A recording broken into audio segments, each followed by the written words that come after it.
നമസ്കാരം. ഞാൻ ജ്യോത്സ്യൻ രാമചന്ദ്രൻ. നമ്മൾ കാർത്തിക നക്ഷത്രത്തിനെ പറ്റിയാണല്ലോ പറഞ്ഞു നിർത്തിയത്. ഇനി രോഹിണി നക്ഷത്രത്തിനെ പറ്റി പറയാം.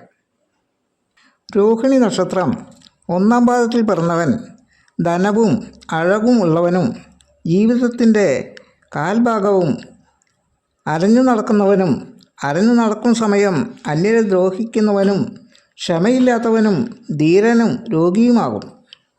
2-ാം പാദത്തിൽ പിറന്നവൻ ശാന്ത സ്വഭാവമുള്ളവനും ധീരനും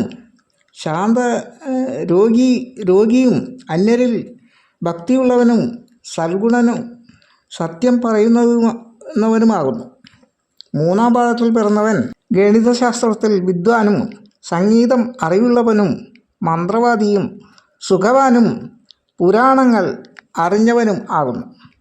4-ാം പാദത്തിൽ പിറന്നവൻ സത്യവാനും അന്യൻ്റെ സുഖത്തിനു വേണ്ടി തന്നാലാവും വിധം സഹായം ചെയ്യുന്നവനും സ്ത്രീകളെ വെറുക്കപ്പെടുന്നവനും സന്തോഷമുള്ളവനുമാകുന്നു.